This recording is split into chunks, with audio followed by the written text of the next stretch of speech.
Often, life is too familiar. We find ourselves interacting with a clutch of tropes and cliché stories rather than the substantial mystery of reality. Think about it. The role model, the boss, the best friend, the love of your life. How much do you really know about them and their secret inner experience? What about the politician, the influencer, the guru, the homeless person, the hero, the villain? They're all too easy. They come to mind and appear in our lives like celebrity actors who get cast in too many movies for too many cameos and starring roles.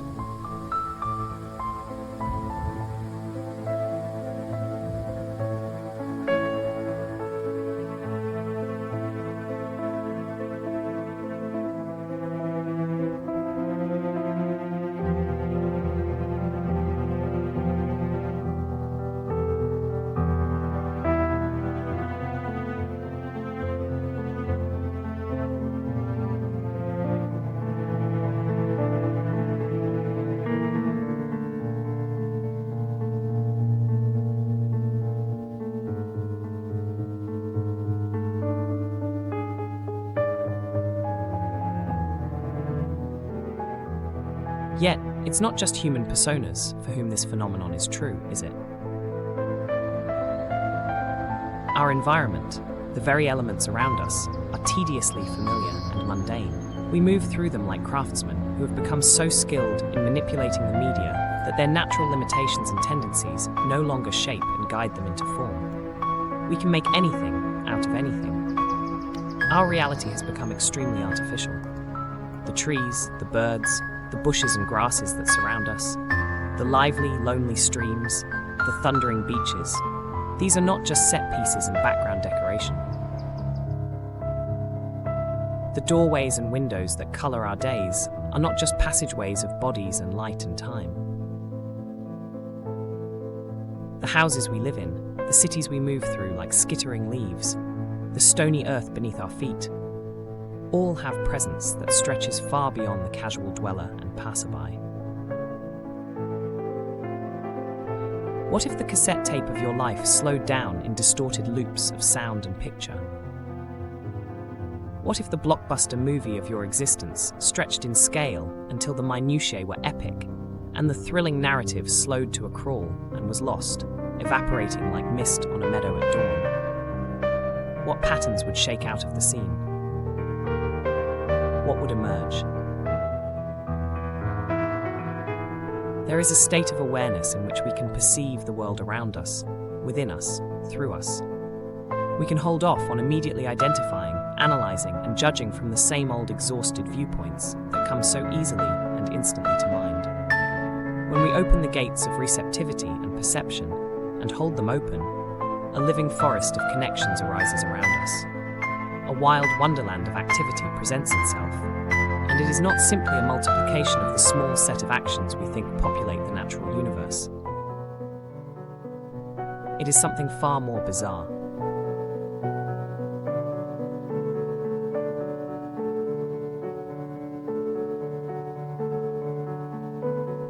In this documentary web series, we will explore the mysteries that lie beyond the veil of our automatic perceptual biases and shielded senses.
And it burns like before you.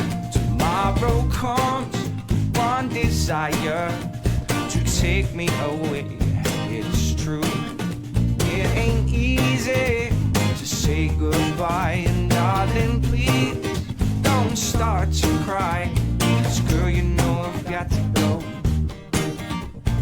Lord, I wish it wasn't so. Say tonight, fight the break of dawn, come tomorrow. Tomorrow I'll be gone. Say tonight, fight the break of dawn, come tomorrow. Tomorrow I'll be gone. Tomorrow I'll be gone.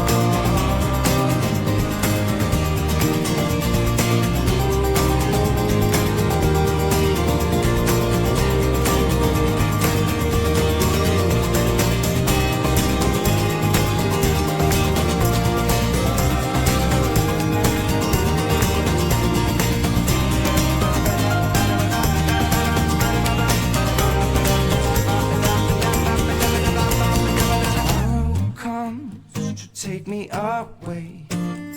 Wish that I could stay. Girl, you know I've got to go. Lord, I wish it wasn't so. Say tonight, fight the break of dawn, come tomorrow. Tomorrow I'll be gone. Say tonight, fight the break of dawn, come tomorrow. Tomorrow I'll be gone.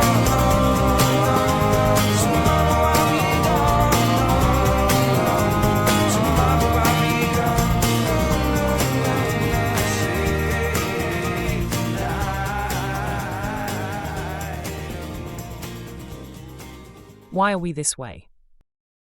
Well, imagine yourself back 100,000 years ago, if you can.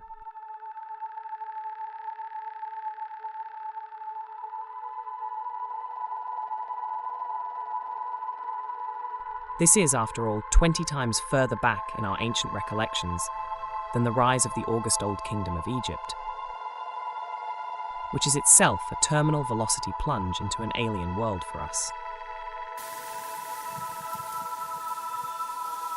100,000 years takes us back to the precipice at the end of the interglacial warm period prior to this current one. A fair world was turning colder. A way of life that itself stretched back at least 100,000 years prior was changing.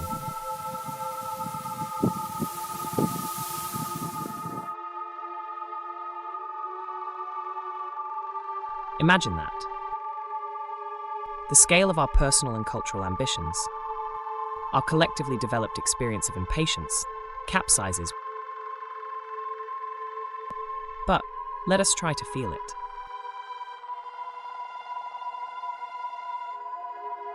You see, at that time, we were not the only people.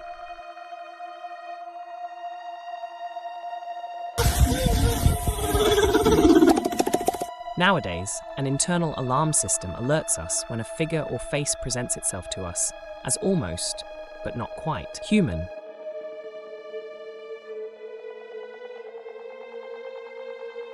Raising our hackles and fear-disgust responses, preparing us to fight our way out of the uncanny valley, that no man's land between objects that are either comfortably different from our own form or fall within the familiar experience of our animal selves.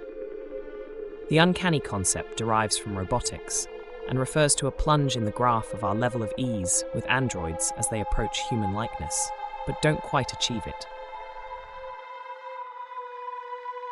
Yet, for a boggling number of thousands of years, our ancestors encountered humans who were, well, not quite Homo sapiens human.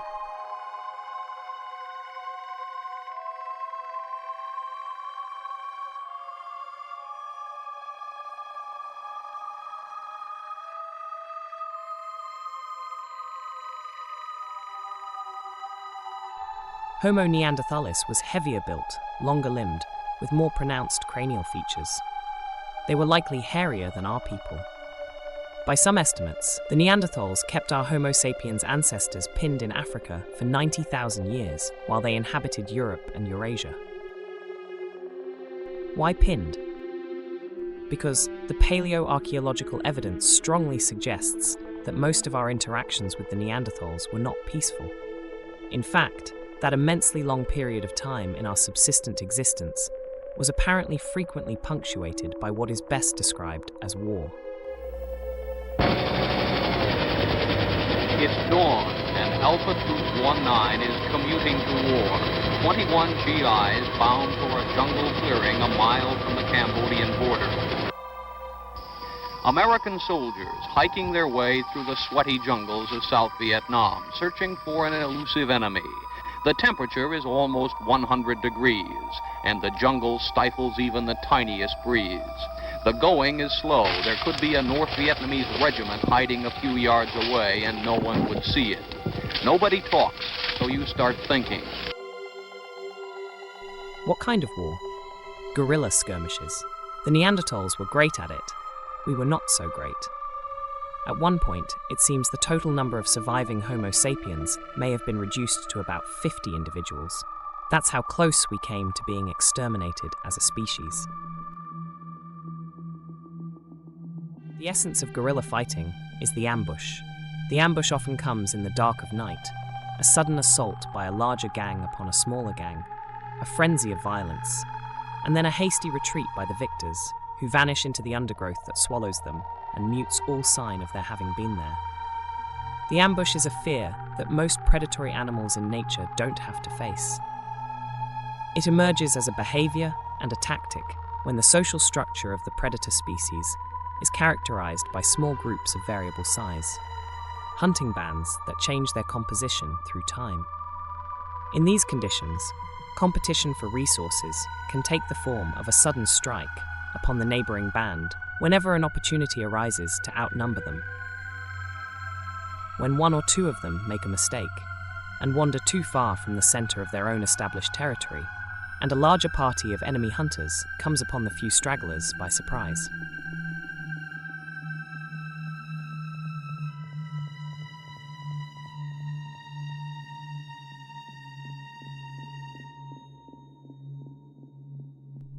So here's the point. More than 50,000 years prior to the Lascaux cave paintings, or any other major works of symbolic art that we are aware of, our Homo sapiens ancestors were actually living in an uncanny valley, filled with frequent, dangerous encounters with humans who were like them, but not quite right, not quite the same. Mysterious in their allegiances and sympathies, who often ambushed our Homo sapiens kin under cover of darkness.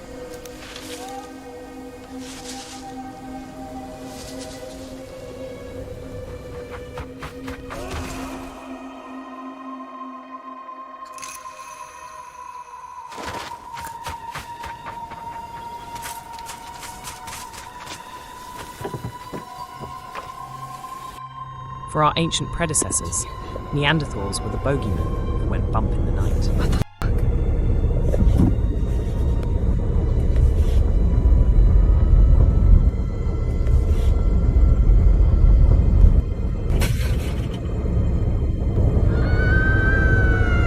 Oh my god, no. F*** that. How do you counter an immense legacy of experience, incomparably vaster than our consciously remembered history? An instinct honed in the deep shadow of time to always be on your guard. This defensive reflex toward freefall into the unfamiliar is programmed into the very machine code of our existence, woven in from the margins of our first emergence as a species subject to surprise attack. And yet, though we have been programmed to pick out faces and figures from the undergrowth and complex background, though we are optimized to instantly recognize and categorize every threat based on prior experience, there are always thousands of uncanny valleys that don't resolve so easily, and there always have been. Our conception of the paranormal is itself rather strange. We tend to focus on the episodic particulars of any anecdote and seldom generalize to the whole picture of what is going on. Let me show you what I mean. The internet is loaded with websites, videos, and podcasts documenting particular strange events after they occur in a one-off fashion, or else investigating particular locations of unusual occurrence as a pointillistic exercise.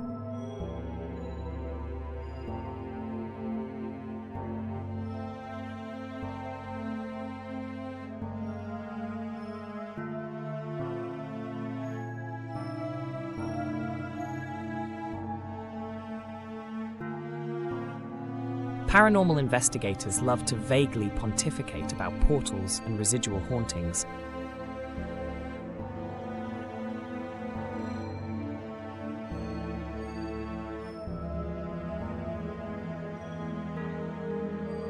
And cryptid species hiding in extraordinary ways.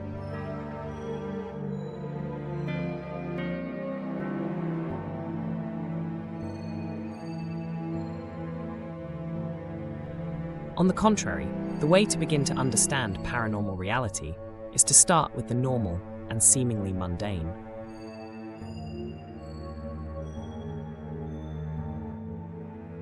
Every single 24-hour revolution of the Earth, bizarre events are unfolding down on the planet.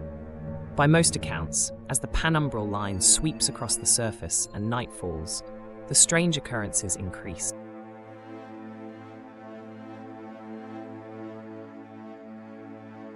Paranormal experiences aren't really paranormal at all. They are parasensory, outside the range of our accustomed perceptions and expectations. They are a hidden contour beneath the surface of the familiar. Every animal has its own sensory world, its own thin slice of the fullness of reality that it can detect. Evolution has shaped the senses of animals according to their needs, but no animal can sense everything. No animal is perfect at everything. This was probably understood more directly back when our shelter was leaner, and our separation from nature and the night was more diaphanous, like a thin shroud. We were steeped in it.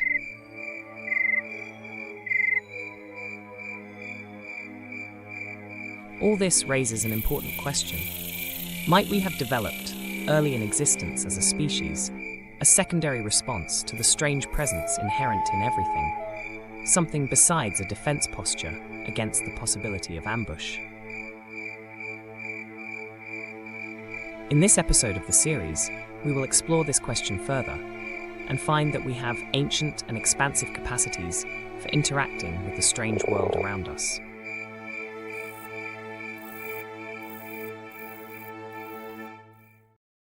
Now, we are far outside the realm of glossy cliché. In fact, it's difficult to reckon with the kinds of stories our human progenitors of 100,000 years ago told themselves, because paleoanthropological guidance suggests that we've travelled back too far for richly symbolic storytelling at all. The abstract, creative flights of fancy that created the art of the Lascaux caves and the Australian petroglyphs wouldn't emerge until 30 to 50,000 years later, for reasons not entirely understood yet. When we're considering these most ancient of our species' paranormal experiences, we're talking about a world before there were any leitmotifs of good and evil, or any of our established societal and mythological cues for events uncanny and sinister. The tropes and narrative beats of horror stories did not exist in distilled form. Let's imagine then that our Homo sapiens person is in the gloom of an autumn dusk, in a year lost to time, and far beyond the signal of memory. And something strange happens. What then? At first, it might seem as though we have no way to take bearings of the situation. However, we do have several clues from which we might draw inferences. First, we can look at our modern social history of anecdotal supernatural experiences and distill them down to types, without prejudice as to their legitimacy, and see which trends of occurrences are most common and most basic, universal even. So, what are the most basic, common paranormal experiences? I'll suggest that the most widespread type is the glitch in the matrix variety. The more benign version is where something goes missing that couldn't possibly be missing. A striking variant is where the missing thing reappears where it couldn't possibly have reappeared, often neatly arranged and centered as if to prove a point. From there, it gets more odd. Imagine having been in a place that no one else can find, or having a period of time elapse that hasn't gone by for other people. Then there's witnessing or getting stuck in a loop of repeating events, sometimes for hours. How about seeing someone walk by who is not really there, who appears in a different spot a minute later? Suppose you actually spoke to the person, only to have them vanish in an instant. These aren't shadowy, vaporous figures either. These are seemingly substantial, solid forms. Sometimes they even speak. There are numerous reports of such incidents, and more pour into Reddit and other internet forums every single day. They are very common. Just stop it! Why are you doing this? Why are you wearing that veil?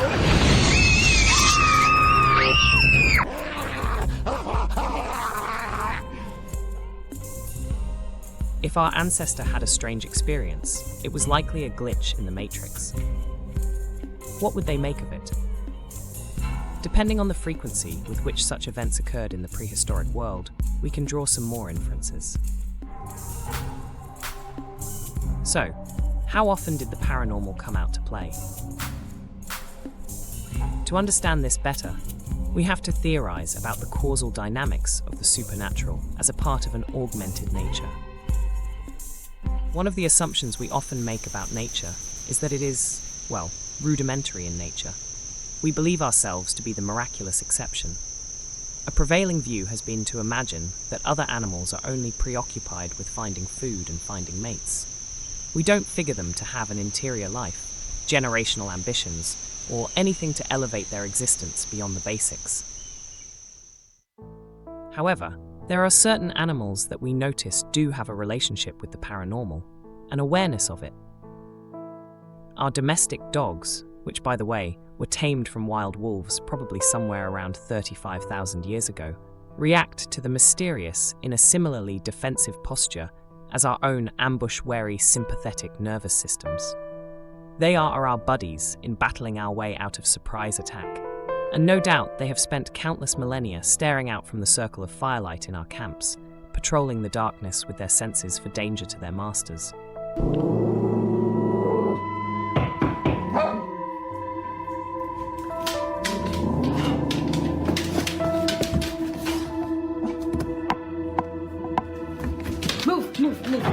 Move!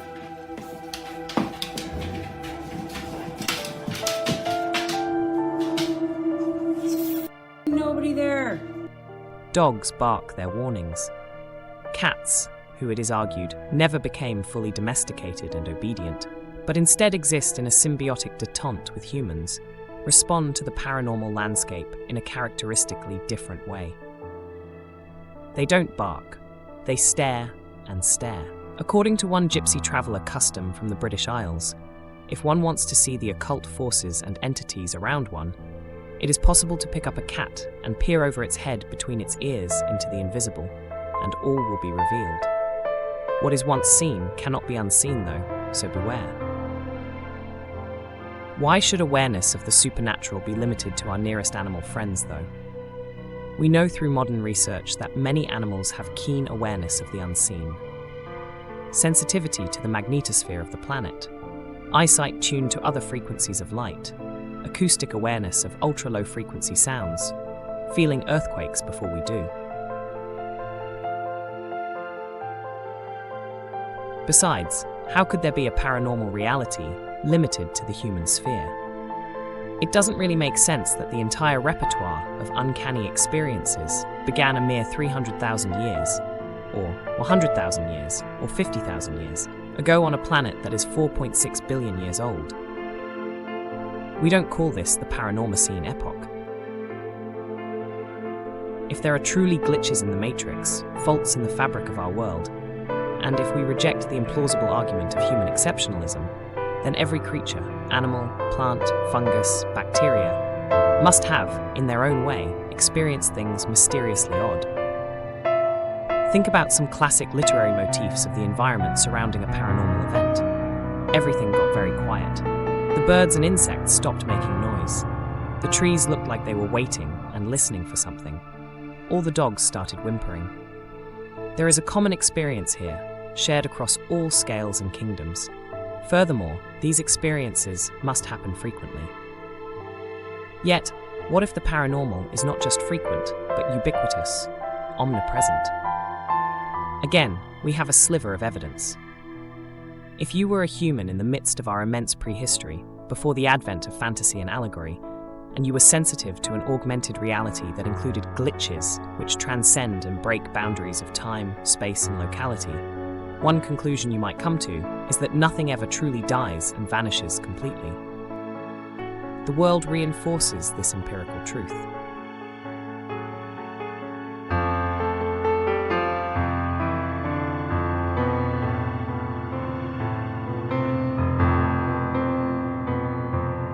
Then, in times of uncertainty, you might well call upon ancestors, not departed, to aid in decision-making and prophesy. And this is what we find.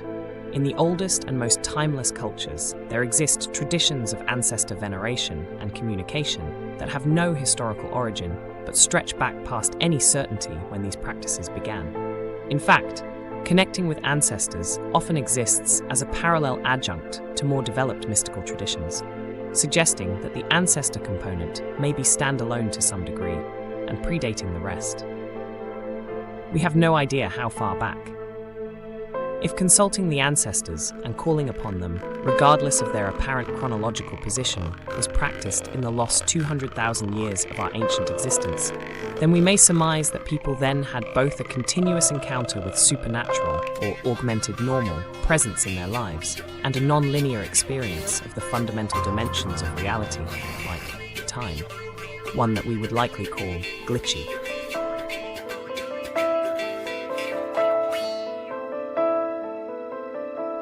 There is one more arena in which prehistoric humans would have had a paranormal, uncanny valley experience that was immune to cliched summary, and instead prompted profound engagement with reality.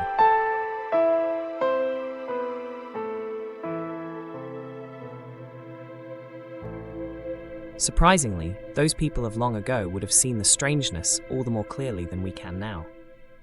That arena is the inner world.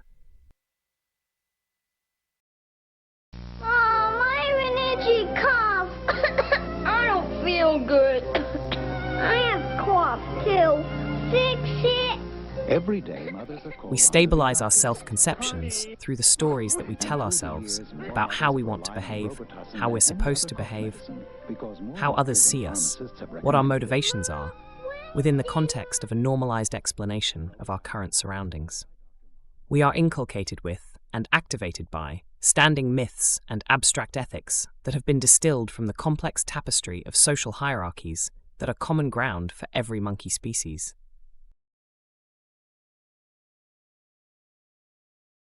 Our self-cognizant ancestors, though, had a lot of time to observe themselves. Ambition didn't dominate their daily lives like it does ours. They were not hustling 12 to 14 hours a day. They were noticing the peculiar landscape within, the changes emergent. They would have seen what only those who today are immersed in meditation for vipassana, or total insight, will see.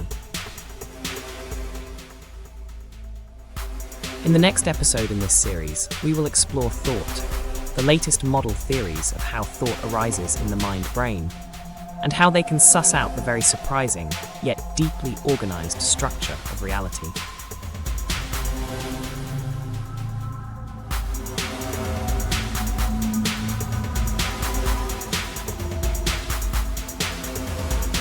But let us end here with one more conjecture.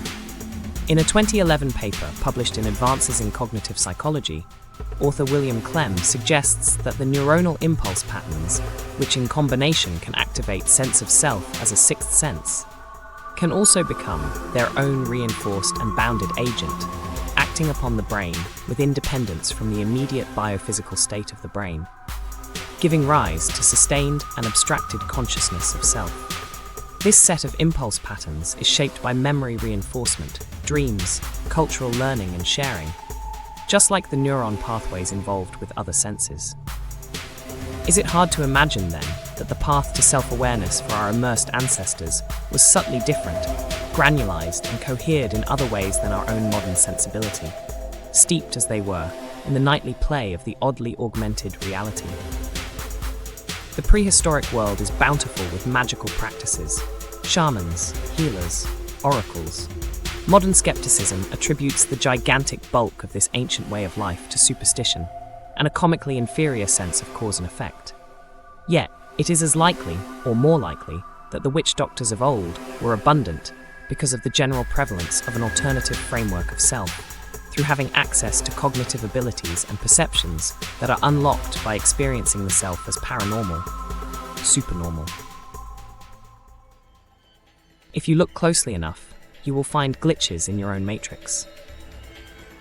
Where at first you appear to be a consolidated and coherent individual, closer examination reveals that you are a reef of beings growing at different rates and evolving in their relationships to each other. This is true with regard to your physical bodily organism, where 9 out of every 10 cells that comprise you by mass and go where you go do not in fact share your DNA and are not, strictly speaking, you. It is also true with regard to your various personas, the intersection of your perceptions, your cognitive patterning, your attention span and your patience, your motor nerve performance, and your evoked talents and abilities in any given situation. Not only do these shift considerably from day to day, and even moment to moment, but the shifts are not linear and continuous. They are complex and chaotic, mysterious, sometimes abrupt, seemingly inspired by subtle, unseen forces we don't expect within ourselves. It is this strange internal architecture which enables us to open the gates of perception without identifying, cataloguing, judging, but rather to enter into an altered state of thought synthesis. Buddhist study suggests 6 moments of consciousness transpire each second, arising and falling away. To become aware of a linear stream of consciousness at that level of granularity is astonishing. Yet here we're talking about a state of play that is not linear and not compartmentalized into discrete moments, but is organized in a symphonic format that passes the moment of emphasis, the way a conductor calls out a crescendo and a melodic descant from various instruments layered upon each other, pocketed, entangled, against the backdrop tapestry of the orchestral sound from which they emerge and recede harmonically and melodically. It is this staggering mystery that we will take up in the next episode, as we consider the structure and origins of thought and perception, and how they prepare us to experience and participate in a world that is truly a diamond in the rough.